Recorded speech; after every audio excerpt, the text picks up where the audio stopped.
ధ్యానాంశము అపొస్తల కార్యాల గ్రంథంలో 13వ అధ్యాయంలో నుంచి తీయబడింది.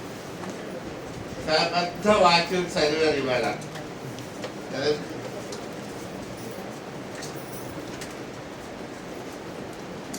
మీరు అనుకుంటే చాలా పెద్ద వాక్యం చెప్తారేమో ఈవేళ. హల్లెలూయా. చిన్న వాక్యం చెప్తారు ఈవేళ. అనుకునే టైం కల్లా మనం పంపించేస్తాము. క్షణం కూడా ఇదండి లేట్ చేయదలుచుకోలేదు. ఎందుకంటే ప్రతిసారి ఎంతో కొంత లేట్ అయిపోతా ఉంది. హల్లెలూయా. ఇక వాక్య భాగంలోకి వెళ్ళకపోతే కొంచెం మాట్లాడుతుందిగా మనం ఇక్కడ ఒక పిల్లర్స్ కనబడుతున్నాయి. కొత్తగా కన్స్ట్రక్షన్ మళ్ళీ స్టార్ట్ అయింది. వీళ్ళు చూస్తున్నారు. అది అక్కడ కొంత సమయం అంటే అనగా నేను ప్రతి ఉదయం కూడా 8 నుంచి 12 గంటల వరకు ఇక్కడే ఉంటే మరి ఈ గ్రామంలో ఎక్కడ ఎవరికి అవసరం ఉన్నా సరే వారు ప్రార్థనతో ఇక్కడ రావచ్చు. అందుకని ప్రత్యేకంగా ఒక కౌన్సిలింగ్ రూమ్ లాగా ఉండాలని, అలాగే మిగతా విషయానికి కూడా బాప్టిజం ఇచ్చినప్పుడు అది రూమ్స్ వాడుకోవడానికి వీలుగా ఉండాలని అక్కడ కన్స్ట్రక్షన్ చేయడం జరుగుతుంది. ఇదేదేమైనా దానికి ముఖ్యమైన కారణం ఏంటంటే అక్కడ ఉన్నటువంటి స్థలం చిన్న భాగం 3 సెంట్లు భూమి మనం కొనుక్కున్నాం. దాంట్లో ఒక ఇల్లు నిర్మించి ఉండాలి అని తెలియపరచడం జరిగింది. ఎందుకంటే ఆ particular piece of land register కాలేదు. అంచేత దానికి ఒక ఇల్లుంటే అది దానికి ట్యాక్స్ పట్టినట్టు ఏ కాగితం ఏదో రాసిచ్చారో దానికి కొంత విలువ లీగల్ వాల్యూ వస్తుంది. అంచేత కన్స్ట్రక్ట్ చేయండి అని చెప్పారు. దాని కొరకు దాని మీద కొంత ఇన్వెస్ట్మెంట్ పెట్టి ఒక స్థలం రూమ్లో కట్టి ఉంచాలని ఆలోచిస్తున్నారు. దాని గురించి కట్టడం జరుగుతుంది. మీరందరూ సహకరించండి, ఆశీర్వదించండి.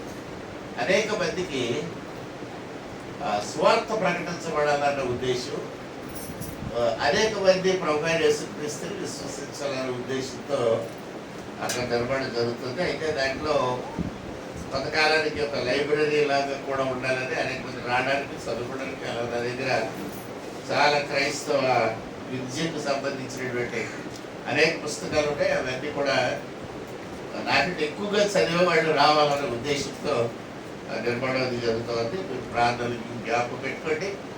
దేవుడు సంఘాన్ని బహుగా ఆశీర్వదించడం మాత్రమే కాకుండా అనేక మంది స్వార్థకులను ఇక్కడి నుంచి లేపబడాలన్నది కూడా నా ఉద్దేశం ఏంటుంది.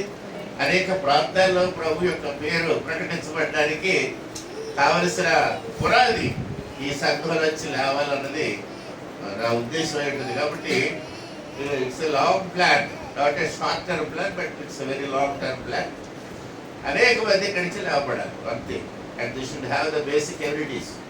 అవన్నీ కూడా ఇక్కడ ఉండాలి, పునాదులు ఇక్కడ ఉండాలి. అయితే వాళ్ళ పరిచర్య విస్తరించి ఉండాలన్నది నా ఉద్దేశం. హల్లెలూయా. దేవుడు అలాగే ఆశీర్వదించి దీవించును గాక. ఆమేన్. ఈవేళ ఒక ప్రత్యేకమైన విషయం మీతో పంచుకోవాలని నేను ఆశపడుతున్నది ఏమిటంటే, బైబిల్ గ్రంథం చాలా పెద్ద పుస్తకం ఉంటుంది కదా, పెద్ద పుస్తకం. దాన్ని చిన్నపిల్లలు లాంటి వాళ్ళు చూసినప్పుడు ఇంత పుస్తకం ఏం చదువుతారు ఇప్పుడు. ఫస్ట్ ఆఫ్ ఆల్ చూడగానే మన ఉద్దేశం ఏంటంటే, ఇంత book how can we reading అన్నది ఒకటి. రెండోది, దీన్ని ఎలాగ అర్థం చేసుకోవాలి అన్నది ఒకటి. ఇదేమి చిన్న పుస్తకం కాదు, నేను ఐ అగ్రీ విత్ యూ. ఇది ఒక ఆయన రాసిన పుస్తకం కాదు. ఇది ఎంతమంది రాశారు? దాదాపు 40 మంది రైటర్స్ కదా. 1 సంవత్సరంలో 2 సంవత్సరంలో రాసింది కాదు. ఓవర్ ఎ పీరియడ్ ఆఫ్ ఎంతంటే 1700 years, 1700 సంవత్సరాలు రాయబడింది బైబిల్ గ్రంథం కదా. మొదటి గ్రంథం యోబు గ్రంథం రాయబడిన దగ్గర నుంచి ప్రకటన గ్రంథం రాయబడిన వరకు ఉన్న సమయాన్ని చూస్తే 1700 సంవత్సరాలు డిఫరెంట్ పీరియడ్స్లో ఉన్నవాళ్ళు రాశారు. 60 మంది పైన 40 దేశాల్లో రాయబడింది. ఒక దేశంలో రాసింది కాదు, ఒక భాషలో రాసింది కాదు. కాబట్టి ఎంతమంది గ్రంథకర్తలు రాసిన డిఫరెంట్ దేశాల్లో, డిఫరెంట్ టైమ్స్లో, డిఫరెంట్ లాంగ్వేజెస్లో రాయబడినటువంటి ఈ బైబిల్ గ్రంథాన్ని ఎలా చదవాలి, ఎలా అర్థం చేసుకోవాలి అన్నది మన యంగర్ జనరేషన్ యొక్క ఫియర్ భయం అయి ఉంటుంది. కానీ పూసల దాంట్లో అన్ని పూసల దాంట్లో నుంచి దారం ఎలాగైతే వెళ్తుందో ఈ బైబిల్లో ఉన్న 66 గ్రంథాల్లో నుంచి కూడా ఒక సెంట్రల్ ఐడియా, ఒక దారం లాంటిది ఒకే ఉద్దేశంతో అన్ని గ్రంథాలని కట్టగట్టి ఉంచుతూ ఉంది.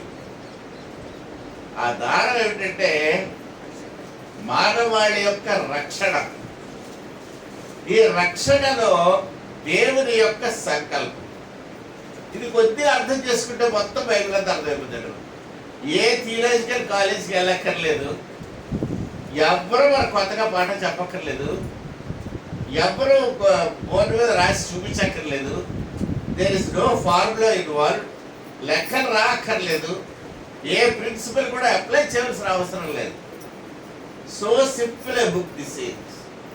అంత సామాన్యమైన సున్నితమైన భాషలో వ్రాయబడి ఆల్మోస్ట్ 3000 భాషల్లోకి తర్జుమా చేయబడి మన ప్రియమైన తెలుగు భాషలో కూడా పూర్తిగా బైబిల్ అంతా రావడం అనేది దేవుడు వచ్చిన మహాకృప. అలాగే భూమి మీద 3000 లాంగ్వేజ్ల భాషలకు పైగా ఈ గ్రంథం తర్జుమా చేయబడింది. హల్లెలూయా. ఎందుకు ఇంత విస్తృతంగా చేయబడింది అంటే ఈ వాక్యంలో ఉన్న ఆసక్తి అలాంటిది, మరి ఆకర్షణ అలాంటిది. ప్రతి సంవత్సరం 2 కోట్ల బైబిల్స్ అమ్మడిపోతున్నాయి భూమి మీద. హల్లెలూయా. ప్రతి సంవత్సరం ఏంటంటే 2 కోట్ల బైబిల్స్ దేవర్ సోల్డ్. కొనుక్కున్నవాడే కొనేసుకుంటున్నారు, లేకపోతే కొత్తడు కొనేసుకుంటున్నారు, మనకు తెలియదు. కానీ 2 కోట్ల బైబిల్స్, ప్రతి ఏ పుస్తకానికి కూడా ఇంతగా గిరాకీ లేదండి. బైబిల్ తర్వాత ప్రపంచం మీద అత్యధికంగా కొనబడే పుస్తకం ఏంటి తెలుసండి? తెలిసాడు కదా? Second book which is sold world wide, highest sales తెలుసు, యాత్రికుడి ప్రయాణం అనే పుస్తకం, పిల్గ్రిమ్స్ ప్రోగ్రెస్. యాత్రికుడి ప్రయాణం బుక్ చదివారంటే ఎవరైనా? పుస్తకం షాప్కి వెళ్ళి యాత్రికుడి ప్రయాణం అని అడిగితే బోల్డ్ పుస్తకాలు మనకి ఇస్తారు. ఆల్ఫాలో కానీ క్రిస్టియన్ బుక్ డిపోలో కానీ ఎక్కడికి వెళ్ళి ఉంటాయి. ఈ మధ్య ఒక సర్వే కండక్ట్ చేశారు ఆంధ్రప్రదేశ్లో. అంటే ఇదివరకు మనం ఉమ్మడి ఆంధ్ర రాష్ట్రంగా ఉన్నప్పుడు ప్రతి జిల్లాలో ఉన్న వాళ్ళ మనుషుల యొక్క అలవాట్లు ఏంటంటే అని సర్వే కండక్ట్ చేశారు కొన్ని యూనివర్సిటీ వాళ్ళు కలిసి. ఆ సర్వే రిపోర్ట్ చూస్తే ఏమనుందంటే అందరి గురించి ఎందుకు కానీ మన గురించి చెప్తున్నారు. విశాఖపట్నం జిల్లాలో బద్ధకస్తులు ఎక్కువ ఉందండి కదా. చెడ్డ బద్ధకం మనకి ఏదో. And their reading habit is very very very poor. 0.002% మాత్రమే చదువుతారు పుస్తకాలు, మిగతా పుస్తకాలు చదవరండి. పేపర్లు చదివేవాళ్ళు వదిలేయండి. Paper has no value at all కదండి. ఈనాడు పేపర్, ఆ పేపర్, ఈ పేపర్ చదువుతారు, అది విలువ లేదు. ఎందుకంటే అవన్నీ మూటకాయలు, నాటకాలు, తప్పులు, తడకలు. I don't believe the newspaper or the news that the nation is providing. కాబట్టి ఈ న్యూస్ పేపర్లు ఇవి వదిలేండి. పుస్తకాలు చదివేవాళ్ళు విశాఖపట్నం స్టాండ్స్ లీస్ట్. మీరు విజయవాడ వెళ్ళి ఒక్క రోడ్డు మీదకి వెళ్ళండి, ఒకే వీధిలో ఒక 10, 15, 20 పుస్తకాల షాపులు కనపడుతుంది. విశాఖపట్నంలో ఎన్ని వీధులు తిరగండి, ఒక్క పుస్తకాల షాప్ కూడా కనపడదు. ఈ నోట్స్లు అమ్ముకొని స్టేషనరీ కొట్టుకోవడం ఉంటారు అక్కడక్కడ కదా. మన విశాఖపట్నంలో ఎన్ని షాపులు ఉన్నాయండి? బుక్ షాప్స్ లేదు, లెక్క పెట్టచ్చు. బుక్ సెంటర్ ఒకటి, ఆ జ్యోతి బుక్ షాప్ ఒకటి, రాజేశ్వరి అంటే అక్కడేనండి. ప్రాంతవాది చుట్టూ ఉన్న 3-4 centres. Old book second hand పుస్తకాలు, సెకండ్ హ్యాండ్ పుస్తకాలు అమ్మేవాళ్ళు కొన్నారు. ఎంతసేపు చీరలు అమ్మేవాళ్ళు, బకారం కోట్లు కదండి. ఈ ఏంటంటే మనకి దొరికి బండ్లు వరాసిగా బళ్ళు పళ్ళబళ్ళు. So Vizag people reading habit చాలా చాలా తక్కువ ఉన్నదని మన 23 జిల్లాల్లో విశాఖపట్నం స్టాట్స్ ఫస్ట్. దేంట్లో అనుకున్నారు?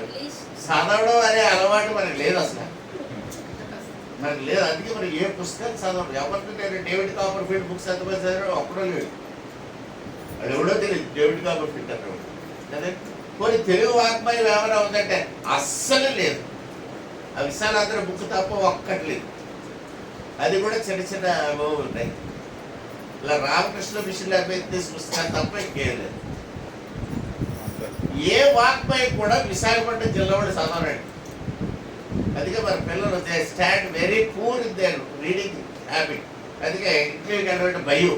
ఎన్ని దగ్గర చెవట్లేకపోయి ఏళ్ళు అనిపించుకొని కదండి కళ్ళని కాచేసి బాబు దయవిಟ್ಟು ఉద్యోగులు ఆయన బయటకు వచ్చింది. బయటకు మనకు సరిగా ఇంటర్వ్యూ చేసి కెపాసిటీ లేదు కాబట్టి మనం ఐఏఎస్ వాళ్ళు చూస్తే ఒకడు విశాఖపట్నం వాడు ఉంటాడు, ఐపీఎస్ వాళ్ళు చూస్తే ఒకడు విశాఖపట్నం జిల్లా వాడు ఉంటాడు, సరైన లెక్చరర్ చూద్దామన్నా సరైన విశాఖపట్నం జిల్లా వాడు ఉంటాడు.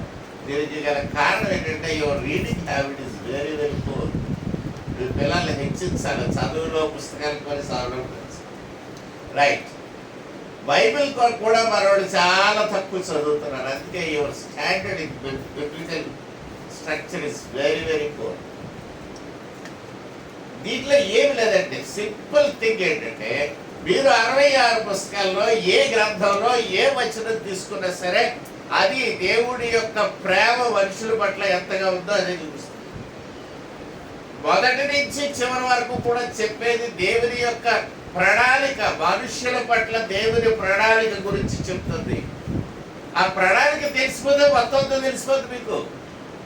దేవుని యొక్క ప్రణాళిక మన పట్ల ఏంటంటే మనం నిత్య జీవంలో ఉండాలన్నదే ఆయన ఇష్టం. ఆ నిత్య జీవంలో ఉండడానికి ఏం చేయాలి అని మనం అడిగితే ఆయన చెప్పేది ఒక్కటే, ఆయనే యేసు ప్రభువుగా ఈ లోకానికి వచ్చాడు, శిలువ మీద మరణించి పునరుద్ధరణ లేచాడు, ఆయన యందు విశ్వాసం ఉంచేవాడు నశింపగా నిత్య జీవం పొందుతాడు. That's all. నేను ఒక్క దగ్గర కూడా చెప్పేస్తున్నాను, మీరు ఈ శివ నుంచి ఆ శివ వదిలేస్తున్నాను సింపుల్గా కదండి. ఎందుకంటే చెప్పాడు చాలా అవసరం కనుక చెప్పేస్తా ఉన్నాను. నేను ఏ వాక్యం చదివినా నాకు ఇదే కనపడుతుంది. ఎందుకంటే లేదండి, you ask me to read any portion. బాగా బైబిల్లో ఏ వాక్యం చదివినా దేవుని కృపా సంకల్పము, ఆయన ఉద్దేశం. మనకి ఎందుకు అర్థం కావడం లేదో చెప్పండిరా, దానికి ఒక కారణం ఉంది. ఆయన సంకల్పాన్ని మనం అంగీకరించాం. మనం ఏమనుకుంటామంటే మన సంకల్పం నెరవేరితే బాగుండు అనుకుంటాం. అంటే we don't want to receive when God is giving. దేవుడు ఇస్తున్నప్పుడు మనం పుచ్చుకోవడానికి ఇష్టపడం. ఇచ్చే విధానం దేవుడు ఇలా కాదు, అలా ఇచ్చుంటే బాగుండు అని దేవుడికి డిక్టేషన్ చేస్తాం. మనం బుర్రతో చూసారంటే ఇది పుడకంతా కానీ పోదాం కదా. పుట్టుకతో వచ్చిన బుద్ధి ఏమంటారు? పుట్టుకతో బుర్ర వంకర. మనకి దీంట్లో వంకర బుద్ధులు ఉన్నాయి. దేవుని గ్రంథంలో మన బుద్ధి గురించి చాలా రాయబడింది. అందులో వంకర బుద్ధి గురించి రాయబడింది, వంకర సర్పం గురించి రాయబడింది. సర్పం వంకర కూడా తినకూడదా అంటే? సర్పం వంకర కూడా కదా. దేవుడు వంకర సర్పమును పొడిచాడు అని ఉంటుంది. దేవుడు వంకర సర్పమును పొడిచాడు. అది ఎక్కడితో చూపించదలుచుకోలేదు కానీ వచ్చేవారం ఇప్పుడు చెప్తారే. వకరమును పొడిచాడు అని ఉంటుంది. యెషయా గ్రంథంలో ఉంటుంది వకరమును పొడిచాడు. మరి ఎక్కువగా యోబు గ్రంథంలో కూడా ఉన్నది. వంకర సర్పాన్ని పొట్టడం ఏమిటి? వకరమును మొసళ్ళు పొట్టడం ఏంటి? ఎప్పుడు దేవుడు మొసళ్ళు పొడిచాడు? దేవుడు ఎప్పుడు మొసళ్ళు పొడిచాడు ఏంటి? బైబిల్ గ్రంథం తీసి మొసలేంటి, దేవుడు పొట్టడం ఏంటి? లేకపోతే ఇవన్నీ దేవుడి వాక్యాలు చదువుతుంటే మనకి పిచ్చి పిచ్చిగా ఉంటుందండి, అసలు అర్థం కాదు. కానీ ప్రతి వాక్యంలో నుంచి కూడా మనం తొంగి చూడగలిగితే ఆ వాక్యంలో నుంచి నువ్వు చూడగలిగితే ఏం చూస్తా తెలుసా? దేవుని యొక్క సంకల్పం చూస్తావు. మానవుల రక్షణార్థమై దేవుని సంకల్పం చూస్తావు. కాబట్టి ఈ దినాన్ని దేవునికి మొట్టమొదటి ఆదాము అవ్వ పడిపోగానే, ఆయన చిత్తం మాట వినకపోగానే, ఆయన విన్న సంగతి కూడా ఆయనకి తెలుసు. చాలాసార్లు ఆదాము అవ్వ తప్పు చేస్తున్న సంగతి దేవుడికి తెలియదా అని అడిగితే చాలా మంది పాస్టర్లు చెప్పడానికి అనుమానపడి అది కదండి ఇది కదో చెప్పేవాడు. నేను అనుకునేవాడు ఇంత కష్టపడుతున్నాను ఎందుకు పాస్టర్ గారు అనుకునేవాడు. ఏదో దాచడానికైతే కష్టపడాలి మనం కదండి. చేసిన అబద్ధాన్ని చెప్పాలంటే దాచాలంటే కొంచెం కింద మీద పడాలి. నిజం చెప్పడానికి దాసక్కర్లేదు, ఏమీ లేదు. ఓపెన్ చెప్పడమే. దేవుడికి తెలియదా అంటే తెలుసు, పడిపోతారని తెలియదా తెలుసు. దేవుడు ఎందుకు వదిలేసాడు? పండేయనే వదిలేసాడు కదండి. చిన్నపిల్లలు నడిచేటప్పుడు పడతాంటే మనకు తెలియదా? సైకిల్ దొక్కేటప్పుడు మీ అబ్బాయి పడతానని మీకు తెలియదా? నేను సైకిల్ దొక్కేటప్పుడు మా డాడీ చూస్తాను పడతానని మా డాడీకి తెలియదా? తెలుసు. అప్పుడు మా డాడీ పక్కన ఉన్న మాస్టర్ పడిపోతానండి మీ అబ్బాయి పడతానని నాకు తెలుసండి అందరికి. మరి వదిలేసి మోకాలు కొడుకుతే కానీ సైకిల్ రాదు.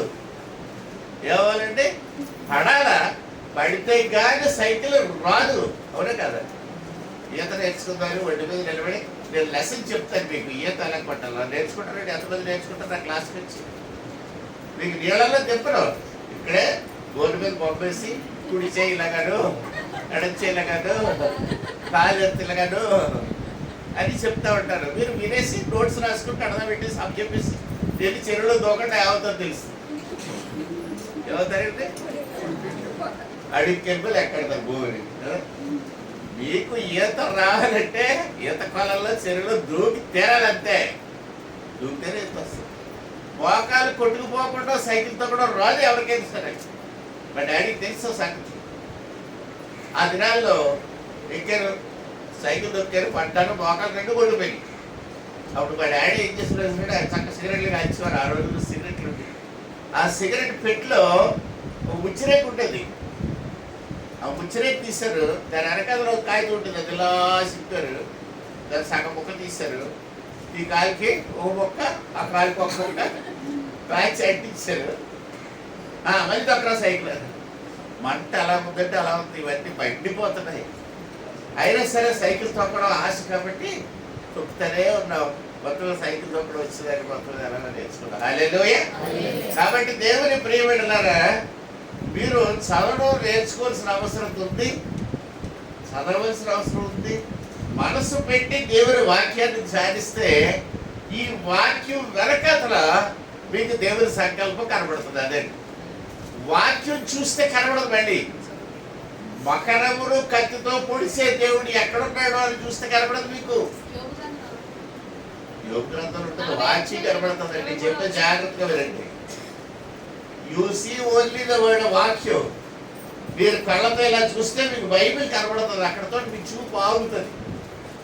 ఈ బైబిల్లో రెండే రంగులు కనపడతాయి. ఒకటి తలకైతే దాని మీద 4 అక్షరాలు, ఇంకేం రంగులు కనపడవు కదండి. ఈ 4 అక్షరాలను మీరు చదువుతుంటే మీకు కొంతవరకు ఐడియా మారిపోతుంటుంది. All are black letters. ఆ బ్లాక్ లెటర్స్ చదువుతున్నారు. మీరు ఏమని చదువుతున్నారు? చక్కని రంగు గల తామర పువ్వు పొలంలో ఉన్నది, ఆకులు ఆకుపచ్చగా ఉన్నాయి అని చదివారు. ఏమైంది మీకు ఇప్పుడు? 4 అక్షరాలు మీరు చదువుతున్నారు. మీకు నల్ల కనపడాలి కదా. ఏం కనపడుతుంది కదా? తామర పువ్వు రంగు వచ్చింది. ఇంకేమొచ్చింది? ఆకుపచ్చని తామరాకు ఒకటి మీకు కనిపించింది. ఆ తామరాకు మీద నీడ చొక్క ముత్యము వలె ఉన్నది అన్నారు. అప్పుడు ఏం కనిపించింది మీకు? మళ్ళీ వైట్ డాట్ వచ్చింది. మీ బుర్రలోకి వచ్చింది. రాకపోతే బుర్రలో ఏదో తేడా ఉంటే ఒకసారి చూపించుకుంటారు. పెద్దవాళ్ళ ఆసుపత్రి అదే హైదరాబాద్లో ఉన్న వాళ్ళకి ఎనకంట అంటారు. ఇది వరకు వాళ్ళు విశాఖపట్నంలో 70 లేదు. 70 రేటు తెలుసండి మీకు? 17వ నెంబర్ బస్సు. ఆ 17వ నెంబర్ బస్సు ఎక్కితే సరిగ్గా ఆసుపత్రికి తీసుకెళ్తుంది. చాలా వే ఆఫ్ టెల్లింగ్. అదే బతుకు బాపట్ల అయిపోతే తెలియదు. తెలుసు మీకు? బతుకు బాపట్ల అయిపోతే తెలుసా? తెలియదు. బాపట్ల లెపర్సీ హాస్పిటల్ పెట్టారు. కాబట్టి ఏమైనా అలా చేస్తే బతుకు బాపట్లు అయిపోతారు లేకపోతే వచ్చి అంటే ఈ తెల్ల కాగితం మీద ఉన్న నవలాక్షరాలు చదువుతుంటే నీ ఐడియా ఇంకొకటి ఫార్మ్ అవుతుంది. డిఫరెంట్ కలర్స్ వస్తున్నాయి, డిఫరెంట్ ఆర్టికల్స్ వస్తున్నాయి. You are seeing something else, ఇంకొక కొత్త పిక్చర్ మీరు చూస్తున్నారు. అలాగే బైబిల్ గ్రంథాన్ని మీరు మనసు పెట్టి చదివేటప్పుడు ఈ అక్షరాలు వెనక జాగ్రత్తగా ఆలోచించగలిగితే ప్రతి వర్డ్, ప్రతి వాక్యం వెనకతల మీకు కనిపించేది దేవుని కృపతో కూడిన సంకల్పము, రక్షణ సంకల్పము. దేవుడు తన కృపలో మనల్ని రక్షించడానికి ఒక ఉద్దేశం కలిగి ఉంటాడు. ఆదాము పడిపోతారన్న సంగతి దేవుడు తెలుసు. పడ్డాయి అనుకుంటాడు. పడిన తర్వాత వాళ్ళకి చేయవలసిన ట్రీట్మెంట్ ఆయనకి తెలుసు. మా నాన్నకి తెలుసు ట్రీట్మెంట్ ఏం చేయాలి. ఏం చేయాలి? సిగరెట్ పెట్టిలో ఉన్న ఉచ్చినే తీసి దాని వెనకాల కాగితం చెప్పి ఎక్కడైతే రక్తం అడ్డుపోతుందో వస్తుందో అక్కడ అంటించాలన్న సంగతి అది మా నాన్నకి తెలిసిన ట్రీట్మెంట్. అది కరెక్ట్ ట్రీట్మెంట్ అండి. ఎందుకంటే టొబాకోతో ఉన్న పేపరు డిస్ఇన్ఫెక్టెంట్ అయిపోతుంది కాబట్టి ఆ కాగితం పట్టుకొని కాలు అంటించి పిల్లలకి అంతకంటే ట్రీట్మెంట్ అక్కర్లేదు కదా. ఆ దినాల్లో మాకు అంతకంటే పెద్ద ట్రీట్మెంట్ అవసరం లేదు. ఆ కాగితం అలాగే ఉంటుంది, అలాగే అంటుకుపోయింది కాగితం. ఓ 2 రోజులు పట్టెక్కితే స్నానం చేసేటప్పుడు ఊడిపోయింది, మళ్ళీ వండింది. మళ్ళీ డాడీ మళ్ళీ వండుతుంది, మళ్ళీ ఇంకో కాగితం అంటించారు. అంతే కాగితాలు అంటించడం తప్పింది. రైట్.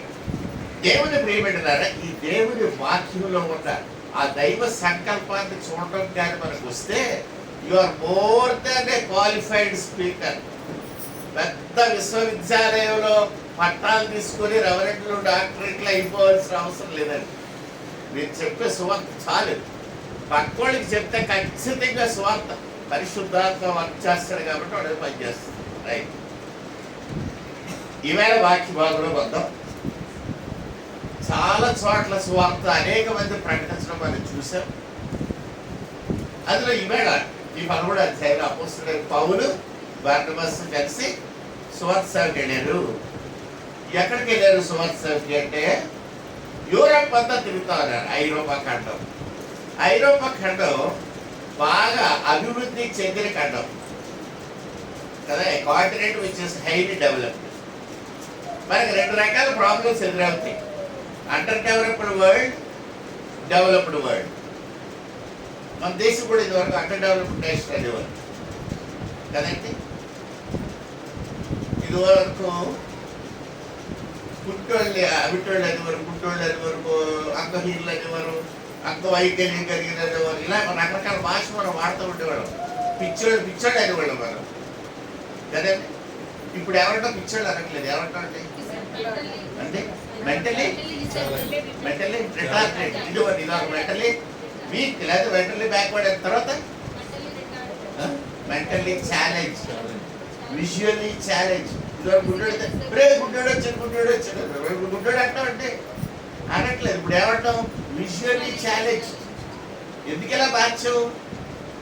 వాళ్ళకి లేకపోయినా సరే మనం వాళ్ళకి వాల్యూ పెంచాం. మన language day by day is becoming more and more sophisticated. అందుకే లాంగ్వేజ్ చదివిన వాళ్ళకి వాళ్ళ ప్రొఫెసర్స్ ఏం చెప్తారంటే సిఫెల్ అని సెంట్రల్ కదండి ఇన్స్టిట్యూట్ ఫర్ ఫారిన్ లాంగ్వేజెస్ అని హైదరాబాద్లో తెలుసు కదండి సిఫెల్. ఆ సిఫెల్ ప్రొఫెసర్స్ అందరూ కూడా మనకి ఏం చెప్తారంటే you change your dictionary every 2 years అని చెప్పి. ప్రతి 2 సంవత్సరాలకు ఒకసారి మన డిక్షనరీ పట్టుకెళ్ళి చెత్త కుండీలు వేసి కొత్త డిక్షనరీ కొనుక్కోమని చెప్తారు. మా చిన్నప్పుడు మా పూర్వీకులు ఏం చెప్పారంటే మీ తాత వాడే డిక్షనరీ చాలా వాల్యుబుల్ కనుక దాన్ని దాచుకొని చెప్తారు. కాబట్టి నేను మా నాన్నగారు చిన్నప్పుడు వాడి డిక్షనరీ బైండింగ్ చేయించి దాచాను. ఒకసారి క్లాసుకి పట్టుకెళ్ళారు ఆ డిక్షనరీ. పట్టుకెళ్తే ఆ సీఫెల్ ప్రొఫెసర్ ఆవిడ వచ్చింది. ఆవిడ చూసి ఎప్పుడు ఇది అన్నది. అది చూస్తే ఎప్పుడో 1918లో లేకపోతే ఆ ప్రాంతంలో 100 సంవత్సరాల క్రితం. అప్పుడు ఆవిడ డిక్షనరీ చూసి అన్నది, దీన్ని ఎగ్జిబిషన్లో పెట్టుకోవు చూడటానికి. This is useless.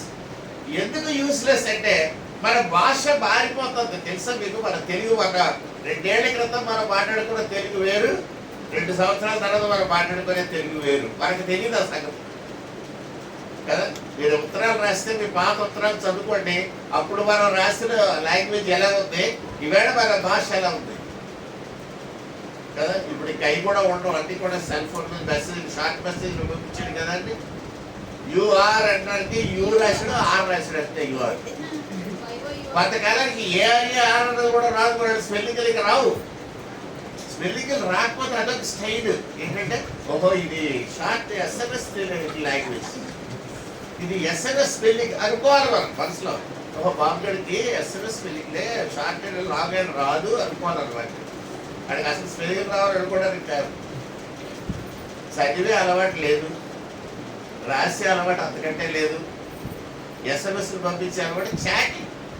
ఏం చేస్తున్నారంటే చాటింగ్, చాటింగ్ తర్వాత వెయిటింగ్ అయిపోతుంది, ఆ తర్వాత మీ పట్ల టికెటింగ్ అయిపోతుంది. ఎందుకని అంత కంగారు పడిపోతున్నారు ఊరికను? చాలా మంది చాలా కంగారు పడిపోయి నిమిషాల మీద పెళ్లిళ్ళు చేసేసుకుంటే ఏమవుతుంది, ద్రాడకలు పుట్టిన తర్వాత వాడు ఏళ్ళు కొట్టుకోవడం, ఈ నాలుగు కొట్టుకోవడం, ఇంతే.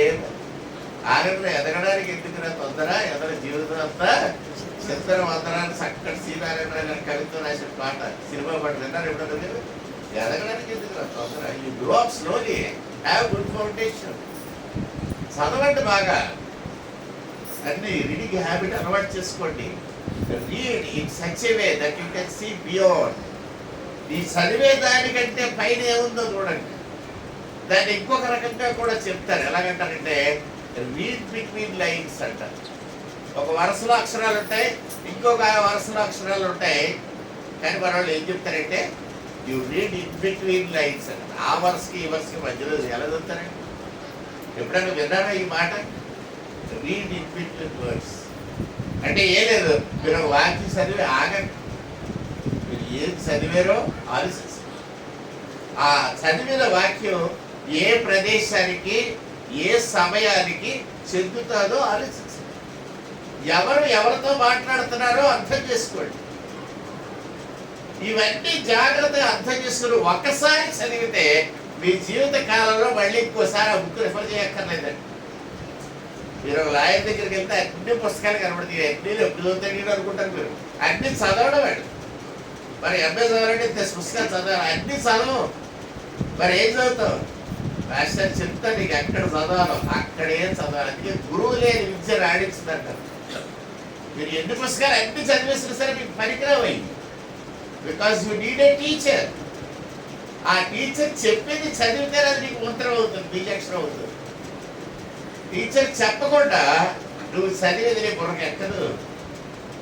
సో ఇది బైబిల్ చదవడానికి కూడా ఒక టీచర్ అవసరం. అలాగే చెప్పి నేను మిమ్మల్ని అందరినీ బైబిల్ కాలేజ్కి వెళ్ళబట్టడం లేదు. The teacher is available at your house. మీ ఇంట్లోనే ఆ టీచర్ ఉన్నాడు, ఆ టీచర్ని మీరు కలుసుకోవాలి. ఎవరు మనకి వాక్యాన్ని నేర్పిస్తారంటే ఎవడో మాస్టర్ గారు పంచికట్టు కట్టుకొని వచ్చి నేర్పించడు. పరిశుద్ధాత్మ అని ఒక దేవుడు ఉన్నాడు త్రిత్వంలో ఉన్న దేవుడు. ఆ దేవుడిని మీరు అడిగితే ఆయన క్షణంలో మీ ముందు వచ్చి వాళ్తాడు, వెంటనే మీకు వాక్యోపదేశం చేస్తాడు. ఆయన పాఠం చెప్తూ ఉంటే ప్రతి వచనం కూడా నీ హృదయంలోనికి ఇంకిపోద్ది. Your heart observes the word of God in such a way that you shall never forget all through your life. నీవు మరిచిపోలేనంత గొప్ప జ్ఞాపక శక్తితో ఆ పరిశుద్ధాత్ముడు అనే టీచర్ నీకు బైబిల్ వాక్యాన్ని నీ హృదయంలో ఫిల్అప్ చేస్తాడు, బ్రిక్ బై బ్రిక్. ఒక్కొక్క ఇటుకలు పేర్చి తాపి వేస్తే ఇల్లు కట్టినప్పుడు ఎలాగ కడతాడో అలాగ పరిశుద్ధాత్ముడు నీ హృదయంలో వాక్యం నింపుతాడు. హల్లెలూయా. అలాగని వాక్యం హృదయంలో నింపబడిన తర్వాత యు విల్ బి అనాయింటెడ్. నీవు అభిషేకించబడతావు. అభిషేకించబడ్డా అంటే ఎవడో వచ్చి రెవరెంట్ ఇస్తాడని కాదండి, ఎవడో వచ్చి డాక్టరేట్ ఇస్తాడని కాదు. You don't need a doctorate and reverent to preach the word of God. కానీ దేవుని వాక్యం ప్రకటించడానికి పరిశుద్ధాత్మ నీ గురువు అయి ఉండాలి. రెండో విషయం, నీ గురువు దేవుని వాక్యాన్ని ఇటుక నీ హృదయంలో నింపినట్టు నింపుతాడు. అలా నింపబడిన తర్వాత he will anoint you, ఆయన పరిశుద్ధాత్మ చేత అభిషేకిస్తాడు. అభిషేకం పొందిన తర్వాత నువ్వు వాక్యం చెప్పకుండా ఉండలేవు. నువ్వు వాక్యం చెప్పినప్పుడు ఇతరులు ఒప్పించబడతారు, దేవుని పాద సన్నిధికి వస్తారు, బాప్తిసాలు పొందుతారు, ప్రభువుని కలిగి ఉంటారు. హల్లెలూయా. ఇవన్నీ జరగాలంటే మొట్టమొదటి నీ దగ్గర స్టార్టింగ్ అట్ యువర్ పాయింట్, నీ దగ్గరే ఇది ప్రారంభించాలి. ఏ ఒక్కరు దీన్ని వదిలేసినా ప్రపంచం అంతా రక్షింపబడదు. అంటే every individual who listens must do this. నువ్వు చదువుకున్నవాడమైనా చదువుకోపోయినవాడమైనా ఎప్పుడైనా పర్వాలేదండి. నువ్వు బాగా చదువుకున్నవాడమైతే దేవుడు నీకు విద్యలో నుంచి వాక్యాన్ని నేర్పుతాడు. నీకు భాషా జ్ఞానం ఎక్కువ ఉంటే భాషలో నుంచి నేర్పుతాడు. If you are a technical person, ఒకవేళ నువ్వు ఏదో మెకానిక్ అనుకోండి, దాంట్లో నుంచి దేవుడు నీకు వాడు. నువ్వు లెక్కలు వేస్తావు అనుకోండి, లెక్కల్లో నుంచి దేవుడు నీకు మాట్లాడతాడు. హల్లెలూయా. దేవుడు లెక్కల నుంచి మాట్లాడతాడు. నిజంగా నిజంగా ఒక ఉదాహరణ చెప్పట్టున్నా, దేవుడు లెక్కలు వచ్చి ఎలా మాట్లాడతాడు. కొట్టి చెక్కయ్య తెలుసా? చెప్పారండి కూడా అయిపోతుంది పడి చెప్పండిరా. కొట్టి చెక్కయ్య యేసుప్రభు ఇంటికి రాగానే పెద్ద ఆస్తిపరుడు ఏమన్నాడంటే వారి మధ్యలో నిలబడి, నేను నా డబ్బు ఎవరి దగ్గర అయితే అన్యాయంగా నా ఆస్తిలో సగం పేదలకు ఇచ్చేస్తాను, మిగతా సగం ఎవరి దగ్గర అయితే నేను అన్యాయంగా తీసుకున్నాను వాళ్ళకి ఎంతండి 4 గంటలు ఇచ్చేస్తాను అన్నట్టు.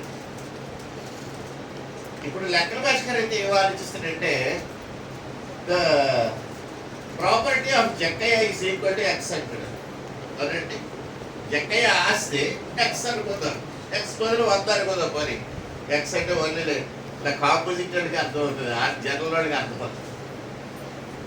ఆ జక్కయ్య ఆస్తి అంటాడు 100 రూపాయలు యేసుప్రభు ఇంటికి వచ్చేసరికి. జక్కయ్య ఒక తెలివైన పని చేశాడు, ఒక స్టేట్మెంట్ ఇచ్చాడు. ఆ స్టేట్మెంట్ ఎవరు ఇచ్చాడంటే, నా ఆస్తిలో సగము పేదలకు ఇచ్చేస్తాను, నా ఆస్తిలో ఎవరి దగ్గర అన్యాయంగా తీసుకున్నాడు వాడికి 4 గంటలు ఇచ్చేస్తాను అన్నాడు కదండి. అదే జక్కయ్య, నా ఆస్తిలో ఎవరి దగ్గర అయితే అన్యాయంగా తీసుకున్నారో వాళ్ళకి 4 గంటలు ఇచ్చేస్తాను, నా ఆస్తిలో సగం పేదలకు ఇచ్చేస్తాను అని అన్ని ఉంటే లెక్క మారిపోతాడు. ఇటు అటు అటు ఇటు అదే స్టేట్మెంట్ కానీ మార్చితే ద వాల్యూ విల్ చేంజ్. ఎలా మారిపోతుందో చూడండి. 100 రూపాయలు ఉంటాయి ఆస్తి జక్కయ్య దగ్గర, సగం పేదలకు ఇచ్చేసాడు, 50 రూపాయలు ఇచ్చాడు. ఇంకా ఎంత ఉందంటే ఇంకా 50 ఉంది. కానీ ఎవరి దగ్గర అన్యాయంగా తీసుకుంటే ఆడు డబ్బులు ఇచ్చేస్తున్నారు కదా, అంతే కదా. ఇప్పుడు ఈ 50 రూపాయలు కూడా కొంత కూడా అన్యాయంగా సంపాదించిందే. ఎందుకంటే ఆ దినాల్లో సుఖము కొత్తదారుడికి వచ్చే జీతంతో ఆడు నెల్లాళ్ళు బతికేంతటి కూడా సరిపోదు. మరి వీడు కూడబెట్టాడు అంటే దాని అర్థం అన్యాయంగా కూడబెట్టాడు. అంత అన్యాయమే. ఈ వీళ్ళ 100 రూపీస్ కూడా అన్యాయమే. అయితే ఇప్పుడు 100 రూపీస్ అన్యాయంగా కూడబెట్టింది 4 గంటలు ఇచ్చేయాలంటే 50 రూపాయలు ఇచ్చేస్తుంది. ఇంకెంత అప్పు పట్టరావాలి, ఇంకెంత అప్పు పట్టరావాలి, ఇంకో 200 అప్పు తేవాలి, తెచ్చి అందరికీ అప్పు పంచాలి. నచ్చితే అప్పుడు ఏమవుద్ది? యేసు ప్రభు ఇంట్లో చెడిపోయే టైంకి what is the position of Jakkayya's? 100 రూపాయల ఆస్తిపరుడు ప్రభు ఇంటికి వచ్చేటప్పటికి, ప్రభు ఇంట్లో చెల్లినప్పటికి ఏమైపోయాడు? 200 అప్పు ఇల్లుతాడు. అంతేనా? లెక్కలోంచి దేవుడు మాట్లాడతాడు. ఎస్, మన జీవితంలోకి దేవుడు వచ్చేటప్పుడు మనం ప్లస్లో ఉన్నాం, దేవుడు మన ఇంట్లో నుంచి బయటకు వచ్చే టైంకి మనం మైనస్లోకి వెళ్ళాం. కానీ అది ఏ టైప్ ఆఫ్ ప్లస్, ఏ టైప్ ఆఫ్ మైనస్ చూడండి. అన్యాయపు జీవితంలో ప్లస్లో ఉన్నాం మనం. We are positive in the bad life. అసహ్యకరమైన లంచగొండి జీవితంలో పాజిటివ్లో ఉన్నావు. ఇప్పుడు మనం దేంట్లోకి వచ్చావు? ప్యూరిఫైడ్ లైఫ్, పరిశుద్ధమైన జీవితంలో మైనస్లోకి వెళ్ళాము. పరిశుద్ధమైన జీవితంలో వైరస్ కింద ప్లస్ కింద ఉంటుంది. If your life is pure, what ever you say is pure. అంతే కదా. What if your life is bad, everything you say is bad. ఒక నది ఉంది అనుకుందాం, గోదావరి నది నాసిక్ దగ్గర బయలుదేరుతుంది. ఆ పర్వతాల్లో ఎక్కడో బయలుదేరుతుంది. వెళ్ళి చూడడానికి షిరిడి దగ్గర నుంచి చూస్తే అది చాలా పై ఎత్తైన కొండల మీద నుంచి స్టార్ట్ అవుతుంది. చిన్న దారగా వస్తుంది. Spring, it's small spring at the time. కానీ ఆ ఊట చాలా స్వచ్ఛమైన నీళ్ళు వస్తున్నాయి అందులోంచి. ప్యూర్ వాటర్ వస్తుంది అందులోంచి. కల్మషమైన నీరు రాదు. ఒకవేళ ఊటే కానీ కల్మషమైన ఊట అయితే రాజమండ్రి వచ్చేసరికి ఆ నీళ్ళు ఏమైపోయి ఉండేవి కదండి. పుల్లి కాలువ అయి ఉండేది. గోదావరి నది అంటారు, పుల్లి కాలువ అంటారు. ఇంకా ఎందుకంటే the spring is bad, the river is bad. ఆ స్ప్రింగ్ కానీ ప్యూర్గా ఉంటే దీన్ని రివర్, దీన్ని నది అంటాం మనం. అలాగే దేవుని బిడ్డలారా, బ్రతుకు బాగుండాలంటే యేసయ్య నీ దగ్గరికి వస్తే నువ్వు అప్పులో ఉన్నా ఆస్తిలో ఉన్నా ఒకటే. ఎందుకంటే ప్రభు వచ్చిన తర్వాత ఎవడూ నష్టపోలేదండి. యేసు ప్రభు పేతుని పిలిచి, నిన్ను మనుషులు పట్టు జలానిగా చేస్తాను. పేతురు గొప్ప సరదా వెళ్ళిపోయి ఎలా పడతారో మనుషులు అనుకున్నాడు.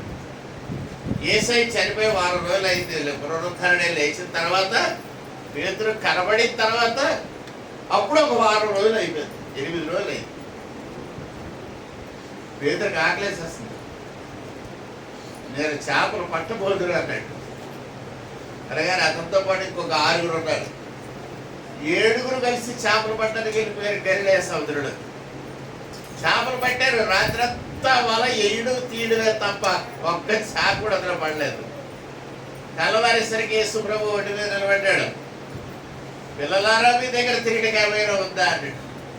అబ్బాయి లేదు అన్నాడు. ప్రభు అంటున్నాడు, రండి, కాల్చబడిన రొట్టెయు చేపలను ఇక్కడ ఉన్నాయి, వచ్చి భోంచేయండి అన్నాడు. చేతి మీద వర్త మీద వచ్చారు. కుడిపక్క వల అన్నారు, వల వేసాడు. లాగారు, సగం లాగారు. దాని 2 చేపలే.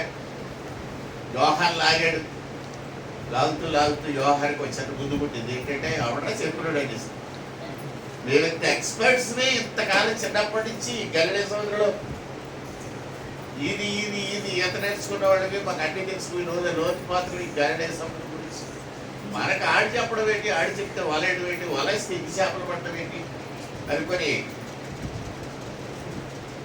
యేసు చూసి వచ్చి పేతురు దగ్గరికి వెళ్ళాడు. పేతురు, వల గట్టిగా లాగుతున్నావు కానీ నీకు గోచలేదయ్యా, లుంగి ఊడిపోయింది, చూసుకో. ఆ ఒడ్డు మీద నిలబడని యేసు సుమి అన్నాడు. యేసు సుమి అనగానే పేతురు బట్ట నీటిలో పడేసి దూకేసాడు. దూకేసి ఆ లుంగి అక్కడే కట్టుకొని తిన్నగా వేసుకుని దగ్గరికి వచ్చాడు. చేపల గురించి పట్టించుకోవడం లేదు. మిగతా వాళ్ళందరూ వల్లాకుంటూ వచ్చారు. అక్కడ పెట్టారు. వచ్చేసరికి ఆల్రెడీ చపాతీలు రెడీగా ఉన్నాయి. అక్కడ గబగబా తినేశారు. ఆకలి చేస్తుంది.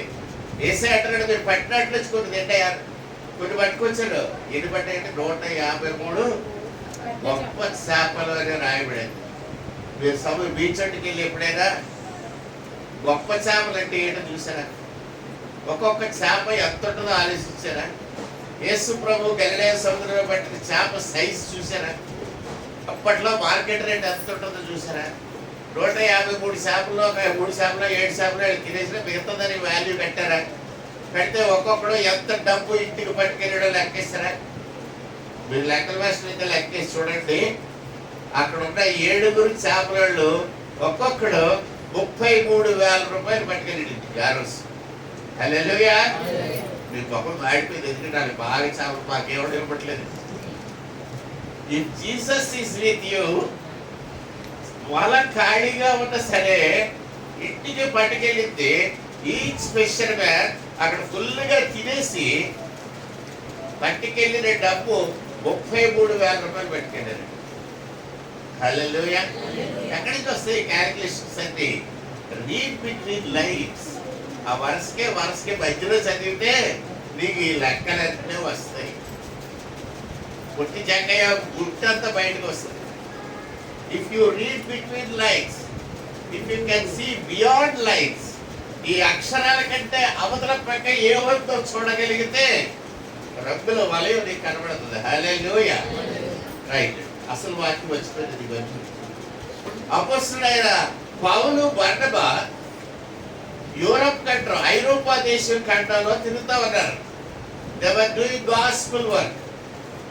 ఆ సువార్త ప్రకటిస్తున్న టైంలో వాళ్ళు చాలా ప్రదేశాలు తిరిగిన తర్వాత అంతియోఖయ అనే ఒక ప్రదేశానికి వచ్చారు. అక్కడ వాళ్ళు ఒక దేవుని సమాజ మందిరంలో వాళ్ళు ఉన్నారు. ఉన్న తర్వాత ఆ సమాజ మందిరపు అధికారులు వీళ్ళు చూసి పౌల్ని బర్నబాని చూసి, అయ్యలారా మీరు మా సంఘస్థులకి ఏమైనా సలహా చెప్పాలనుకుంటే చెప్పొచ్చు అన్నారు. ఏమి చూసి పౌల్ని బర్నబాని ఇన్వైట్ చేస్తారో మనకు తెలియదు. నేను అనుకోవడం ఏంటంటే, they saw the Holy Spirit filling face. వాళ్ళ ముఖాలు దేవుని ఆత్మచేత నింపబడ్డాయి కాబట్టి వాళ్ళని చూసి, అయ్యారా మీరు సమాజ మందిరానికి ఏమన్నా చెప్తారా వాక్యం అని అడిగారు. అంటే సలహా చెప్పండి అని. అప్పుడు పౌలు నిలబడి కొన్ని విషయాలు చెప్పాడు. ఆ విషయాలు మీరు చిన్నప్పటి నుంచి సండే స్కూల్లో నేర్చుకున్నవే. చాలా మంది మర్చిపోతారు, పౌలు మర్చిపోడు. ఎందుకు పౌలు మర్చిపోడంటే, పౌలు యొక్క గురువు గారు పరిశుద్ధాత్ముడు. నీ గురువు కూడా పరిశుద్ధాత్ముడు అయితే నువ్వు మర్చిపోవు. నీ గురువు ఎవడో అప్పారావు అయితే తప్పకుండా మీరు మర్చిపోతారు. దేవుని ఆత్మ మీకు పాఠం చెప్తే మీరు మర్చిపోరు. You will remember it. వాక్యం గుర్తు పెట్టుకోవడానికి ఒకటే సూత్రం ఉంది. చాలా మంది నన్ను అడిగారు, వాక్యం గుర్తుండట్లేదు సార్ అనిస్తుంది. నేను ఏసయ్యని అడిగారు, ఏసయ్య వాక్యం గుర్తుండట్లేదు అంటే ఏమి అనిస్తుంది. ఏసయ్య ఏం చెప్పాడంటే, దేవుడు ప్రేమించిన ఎడల ఆజ్ఞలుగా అయిపోద్దు. దేవుడిని ప్రేమించకపోతే ఆయన వాక్యం నీలో నిలిచి ఉండదు. నన్ను ప్రేమించకపోతే నా వాక్యము నీలో నిలిచి ఉండదు అని ఆయన చెప్పాడు ప్రభు. అంటే మొట్టమొదటి మనం చేయవలసింది ఏంటంటే, ప్రభువుని ప్రేమించాలి. ఎలా ప్రేమించాలా? ఆయన ఆజ్ఞలు గైకొనిటే ఆయన ప్రేమించు. ఏమిటి ఆయన ఆజ్ఞలు? ఇందువలే నీ పొరుగు వారిని ప్రేమించు, నీ పూర్ణ ఆత్మతో, నీ పూర్ణ శక్తితో, నీ పూర్ణ బలముతో నీ దేవుడైనా యెహోవాను ప్రేమించు. నీ తండ్రి అయిన దేవుని ప్రేమించు, నన్ను ప్రేమించు, నీ సోదరుని ప్రేమించు. అంతే. నీలో ప్రేమ లేకపోతే నీలో వాక్యం నిలబడదు. నీలో వాక్యం నిలబడితే నువ్వు ఖచ్చితంగా దేవుడిని ప్రేమిస్తున్న వాడివి. కాబట్టి ఇప్పుడు మీరు టెస్ట్ చేసుకోవచ్చు. నిజంగా వాక్యం నాలో నిల్చుంటే I'm a lover of God, or I love God very much. ఈ వాక్యం నాకు గుర్తుండకుండా ఇక్కడ వ్యక్తి చదువుతుంటే కదండి, బకర్ వాక్యం చదవడం నాకు డబ్బాలు వేస్తాయి కదండి,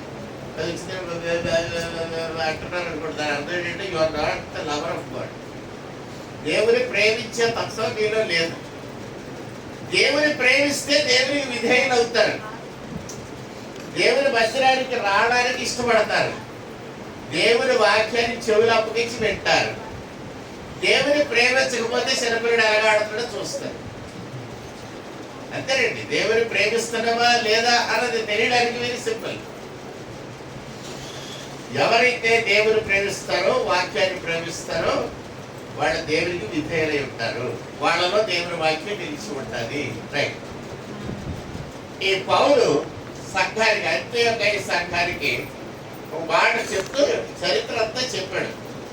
ఆదాము దగ్గర నుంచి మొదలుపెట్టి వరుసగా మధ్యలో ఇషయా గురించి, అక్కడి నుంచి రాజైన దావీదు గురించి, వీళ్ళందరి గురించి వరుసగా చెప్పుకుంటూ వెళ్ళిపోయాడు. స్పీడ్గా చెప్పుకుంటూ వెళ్ళిపోయిన తర్వాత ఇక యేసుక్రీస్తు ప్రభు రక్షకుడు అని చెప్పాలి. ఆ చెప్పడానికి వచ్చే దగ్గర ఒక చక్కని సెంటెన్స్ చేసాడండి. అది ఒక్కటే మీతో చెప్పిన ముగించేస్తాను. అదేంటంటే 39వ వచనం, మీరు మోషే ధర్మశాస్త్రం వలన ఏ విషయములలో నీతివంతులుగా తీర్చబడకపోతేనో ఆ విషయములన్నిటిలో విశ్వసించు ప్రతివాడు ఈయన వలననే నీతివంతులుగా తీర్చబడనని మీకు తెలియనుగాక. చాలు. రోమీయులకు రాసిన పత్రికలో ఏం రాయబడిందంటే, ధర్మశాస్త్రము దేనిని చేయలేకపోయేనో దానిని దేవుడు చేశాను. పెద్ద ధర్మశాస్త్రం ఉంది మనకి.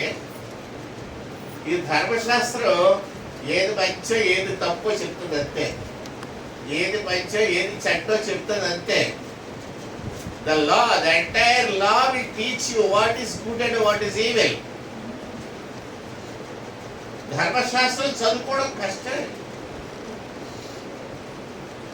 మీరు బిఎం చేసి లా చదవాలనుకుంటే 10వ క్లాస్ పాస్ అవ్వాలా, 2 సంవత్సరాలు ఇంటర్మీడియట్ చదవాలా, 3 సంవత్సరాలు డిగ్రీ చదవాలా, ఆ 3 సంవత్సరాల తర్వాత మళ్ళీ 3 సంవత్సరాలు బిఎం చదవాలా, ఆ తర్వాత మళ్ళీ 3 సంవత్సరాలు ఎంఎల్ చదవాలా. ఎంతైందండి? 12 సంవత్సరాలు చదివితే ధర్మశాస్త్రోపదేశకులు అవుతాయి. అవ్వడానికి అవకాశం ఉంది. 12 సంవత్సరాలు చదవాలి కదండి.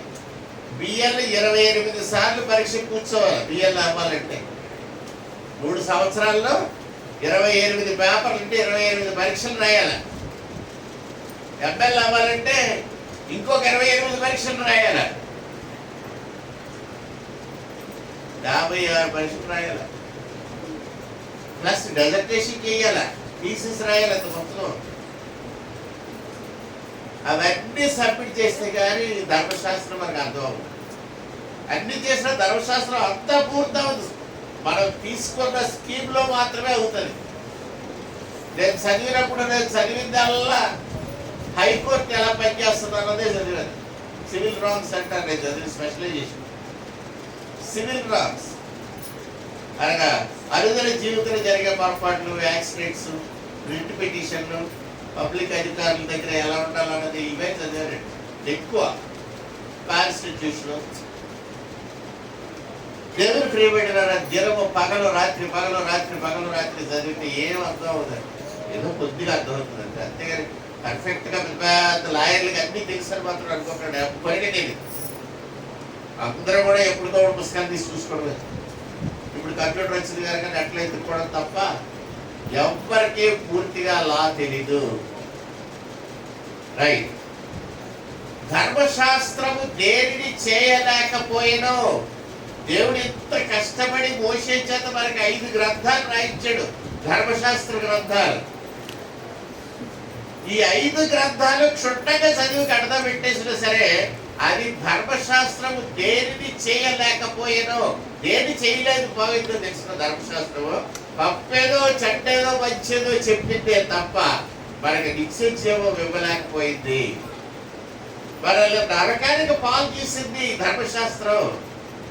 అలాంటప్పుడు యేసయ్య ఏం చేశాడంటే శిలువ మీద రక్తం కార్చి నా యందు విశ్వాసం ఉంచువాడు నశింపక. ఇప్పుడు నువ్వు ధర్మశాస్త్రానికి కావాలా, యేసయ్య నీకు కావాలా?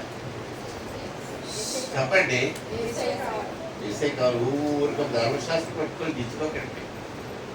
నేను ముందు యేసయ్యని పట్టుకున్నాను, తర్వాత ధర్మశాస్త్రం అంతా నా జోగులోకి వచ్చింది.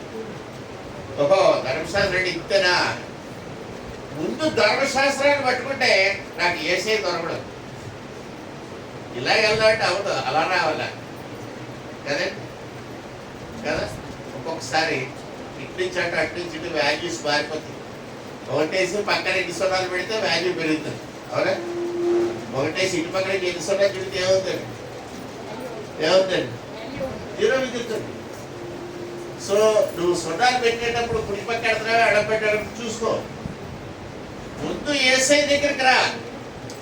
Come to Jesus first.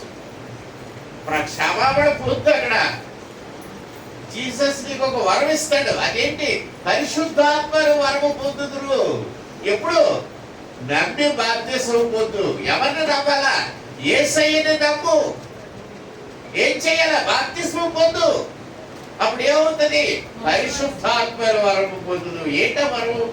నీకు ఒక మాస్టర్ ఇస్తున్నాడు ఆయన. ఎవరో మాస్టర్? పరిశుద్ధాత్ముడు అనే మాస్టర్. ఆ మాస్టర్ ఏం చెప్తాడు? ధర్మశాస్త్రం చెప్తాడు. అప్పుడు నీకేమర్థం అవుతుంది? నువ్వు నమ్మిన దేవుడు నిజమైన దేవుడు అని నమ్ముతావు. హల్లెలూయా.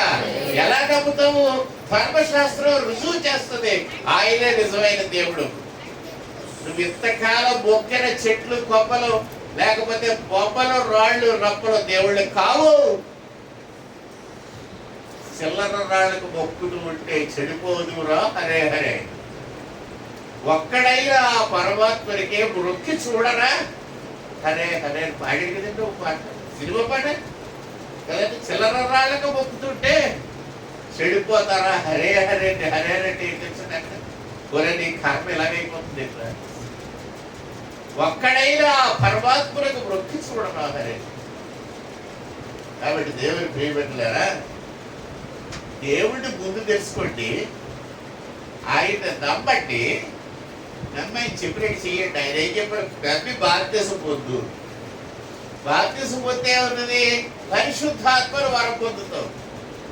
పరిశుద్ధాత్ముడు ఏం చేస్తాడు? ధర్మశాస్త్రం నేర్పిస్తాడు. అప్పుడు ధర్మశాస్త్రం అంతా నీ జోబులోకి వచ్చేస్తుంది. This is not a difficult book to read. ధర్మశాస్త్రం కష్టం కాదు. అదే అపోస్తలుడైన పౌలు అంత్యోకయలో ఉన్న ఒక సంఘానికి చెప్పాడు. అంత్యోకయలో ఉన్న సంఘం పినగడ సంఘంలో కాదండి. హైలీ ఎడ్యుకేటెడ్ క్వాలిఫైడ్ ప్రొఫెసర్స్ ఉండే సంఘం అది. Antioch is a place highly elevated. బాగా ఉన్నత విద్య పొందిన వాళ్ళు, శాస్త్రులు, పరిసయ్యులు, ధర్మశాస్త్రోపదేశకులు, జ్ఞానులు, వైద్యులు, పరమ వైద్యులు ఉండేటటువంటి ప్రదేశం పట్టణం అంత్యోకయ. ఆ పట్టణంలో ఉన్న సంఘం పెద్ద సంఘం. కొన్ని వేల మంది కూర్చుంటారు అక్కడ. చిన్నవాళ్ళు కాదు, ప్రతి వాడు కూడా పెద్దోడే. అలాంటి వాళ్ళ మధ్య అపోస్తలుడైన పౌలు చెప్తున్న సంగతి ఏంటంటే,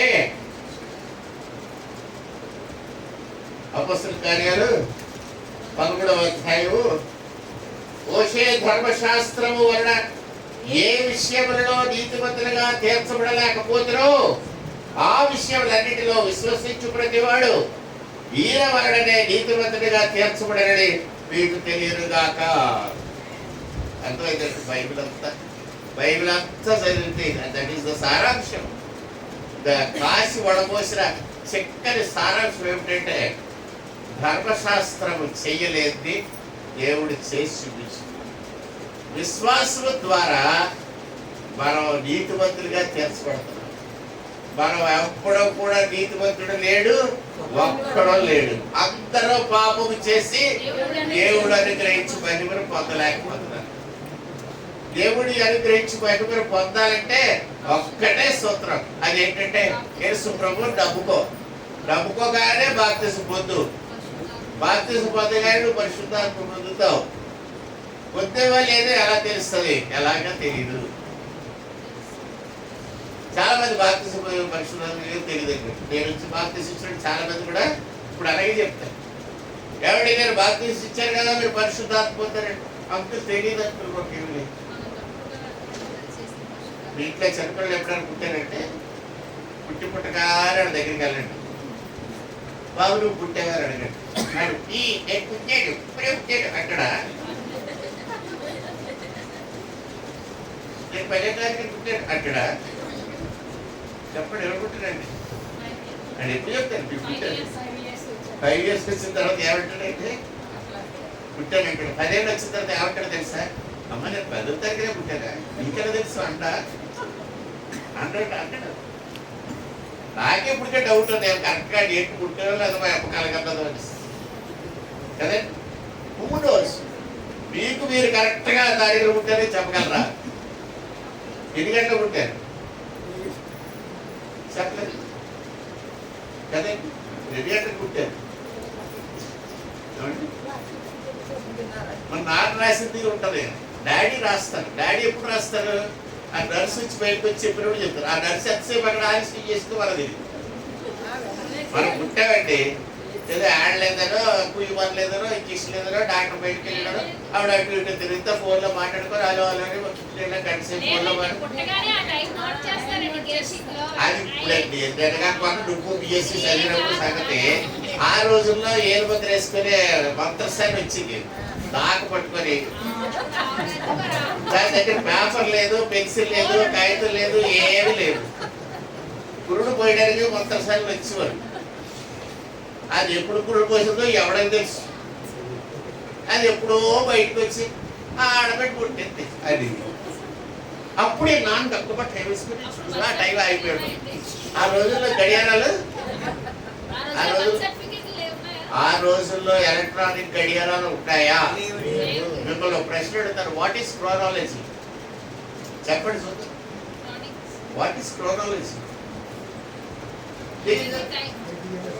accurate time is called chronology టైంలో అప్రాక్సిమేట్ టైము యాక్యురేట్ టైం అని ఉంటుంది అప్రాక్సిమేట్ టైం అంటే ఏదో ఒక అరగంట అటు ఇటు గాలి వాటం చూడాలి చూసి పొద్దుపోయింది 9 అయిపోయింది సాధారణ టైం అయిపోయింది that is approximate time what is accurate time exact గా minute to minute half second adjustment కొన్ని గడియారాలు ఉంటాయి హాఫ్ సెకండ్ అడ్జస్ట్మెంట్ గడియారాలు ఉంటాయి దట్ ఈస్ కాల్డ్ క్రోనోగ్రాఫ్ ఆ క్రోనోగ్రఫీ ఎక్కడ ఉంటుంది గ్రీనిచ్ మీన్ టైం లో ఉంటుంది గ్రీనిచ్ మీన్ టైం అంటే అంతమంది తెలుసు చెప్పండి తెలియదు London time is called Greenwich mean time ఆ బేసిక్ థింగ్ తెలియకుండా 10th క్లాస్ ఎలా పాస్ అయ్యారు ఈ క్రోనోగ్రఫీ అనేది ఆ రోజుల్లో లేదండి ఆ రోజుల్లో మొదటిసారి వచ్చింది ఒక చీపురు కట్ట ఒక శక్తి అంటుంది మట్టితో చేసి దాకా న్యూస్ పేపర్లో పట్టుకొని వచ్చింది ఆ న్యూస్ పేపర్లే శానిటైజ్డ్ పేపర్స్ పని అదే డిస్ఇన్ఫెక్టెంట్ అంటారు నిజంగానే paper disinfectant doctor in the house అని ఊరుకుంటుంది ఒక డాక్టర్ గారు ఎంబీబీఎస్ లో జాయిన్ అయిన దగ్గర నుంచి చివరికి వచ్చిన తర్వాత ఎలాగ డెలివరీ చేసినా ఏమంతా ఉంటుంది అందులో ఆ బుక్స్ చదవండి అందులో హీ రైట్స్ ఏమీ లేనప్పుడు యూస్ ది న్యూస్ పేపర్ అంటాడు సో మెనీ డాక్టర్స్ రాసినటువంటి పుస్తకాలు డాక్టర్స్ బికేమ్ రైటర్స్ అంటే కొంతమంది డాక్టర్లు వైద్య పనికి రాయించక పుస్తకాలు రాశారు ఆ పుస్తకం కూడా చదివాను అందులో కాబట్టి దేవుడు బిడ్డలని చెప్పేది ఏంటంటే మనకి రాయబడిన టైం నా పేరు పుట్టేటప్పటికే యాక్యురేట్ కాదు ఎందుకంటే నర్స్ బయటకు వచ్చి ఒక పిల్లడు పుట్టాడు అది చెప్పడానికి she must have taken some time మా డాడీ 9:10 9:05 రాశారు బుక్ మీద అది కూడా మా డాడీ అప్రాక్సిమేట్గా రాసింది ఆ రోజుల్లో గడియారాలకి వారానికి ఒకసారి తీర్చేవారండి శనివారం తిప్పు కుర్రు మరి తిప్పితే అది 7 రోజులు టంక తిరిగేది కదా దాంట్లో ఆయిల్ చెక్కేస్తే టైం పారిపోతుంది కదా దాని పెండ్యులం కిందకి మీదకి ఎండాకాలం శీతాకాలం పెద్దది పడదు కదా ఏమంటారండి పెండ్యులం ఆసిలేషన్ ఇవన్నీ మనం ఫిజిక్స్ లో చదివాం ఆసిలేషన్ ఎండాకాలం వేసరికి టైం టేకింగ్ స్లో అయిపోతుంది గడియారం దానికి ఏం పెట్టాడు మళ్ళీ కాంపన్సేటింగ్ పెండ్యులం పెట్టాడు కదా ఒకటి తెలుసా మీకు ఎలా పెట్టడం అదంతా ఖచ్చితంగా మీ ఫిజిక్స్ అంతా gone with ash all your physics is gone ఇప్పుడు మనకి latest system of Japanese chronogram వచ్చిన తర్వాత ఈ చిప్పు పెట్టిన తర్వాత ఏదో కొత్త 10% బెటర్ అయ్యాం బట్ స్టిల్ అవర్ డెలివరీ టైంలు ఇవన్నీ కూడా తక్కువే ఇవన్నీ నక్షత్రాలు పెట్టి అలాగే కాబట్టి దేవుని ప్రియబిడ్డారా మీరు పుట్టగానే మీరు పుట్టారన్న సంగతి తెలియదు మీరు బాప్తిసం పొందినప్పుడు పరిశుద్ధాత్మ పొందారన్న సంగతి మీకు తెలియదు నాకు తెలియదు ఎప్పుడు తెలుసుకుంటావు 10 ఏళ్ళు వచ్చిన తర్వాత నేను మా డాడీ ఇది మా మమ్మీ ఇది నేను వాళ్ళ పలానా తారీఖు నా డేట్ ఆఫ్ బర్త్ ఇది నా ఆధార్ కార్డ్ నెంబర్ ఇది అని చెప్తున్నాను మీరు కూడా అంతే 10 సంవత్సరాలు దేవుని వాక్యం చదివిన తర్వాత అప్పుడు మీకు అర్థమవుతుంది పరిశుద్ధాత్మ అంటే ప్రార్థనలో ఉన్న తర్వాత మిమ్మల్ని ఎవడో ఒకటి పిలుస్తాడు మీ పేరు పెట్టి పిలుస్తాడు ఆ పేరు విన్నప్పుడు వస్త్రా రాగు ఊరికి అలాగ వస్తావు ఎందుకు అంటావు దేవుడు పిలుస్తున్నాడు కూడా అలాగే అంటాం మనం దేవుడు పిలుస్తున్నాడు అన్న సంగతి మనకి తెలీదు వస్త్రాలు ఉండండి అంటాం ఆయన వెయిట్ చేసి మళ్ళీ పిలుస్తాడు హృదయవరుడి తలుపునంత యేసు స్వామి నిలిచి సజీవుడకు తట్టుచుంటే సకల విధములను ఆయన హృదయంలో తట్టి పిలుస్తాడు. అది ఎప్పుడో కోరు గుర్తుపడతావు, అది యేసయ్య స్వరం అని. అప్పుడంట ప్రభు నేను ఉన్నాను సెలవి అని.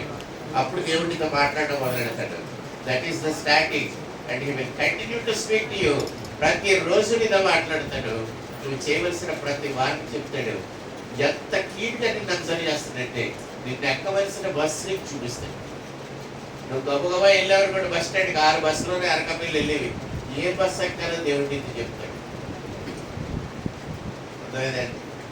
నువ్వు ఎక్కిన బస్సు సేఫ్గా ఎక్కిపోతుంది. ఆ ముందు బస్సుకి యాక్సిడెంట్ అయిపోతే వెనక బస్సు టైర్ వెళ్ళిపోతుంది. దేవుడు నిన్ను మాత్రం కాపాడేవాడు కురుకుడు. హల్లెలూయా.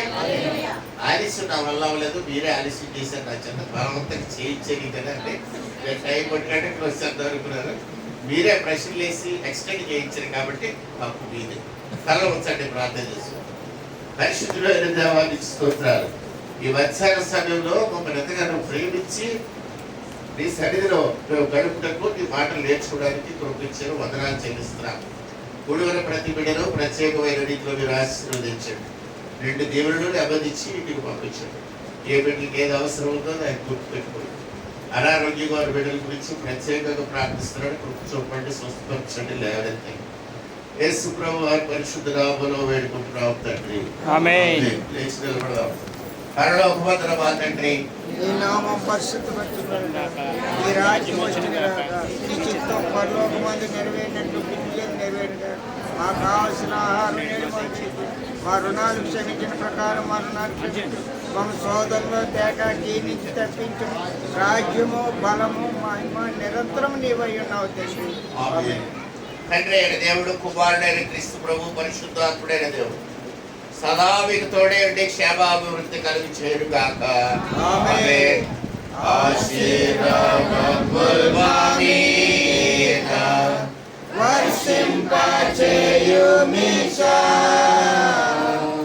ఆశతో నమ్మియున్నాము నీ సత్యవాగ్దానము.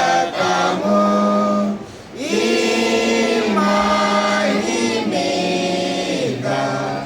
కృమ్మరించుము దేవా. బ్రహ్మాండ ప్రేమ వర్షము కృమ్మరించుము దేవా. ఆమేన్. అందరికీ వందనాలండి. భోజనం సిద్ధంగా ఉంది.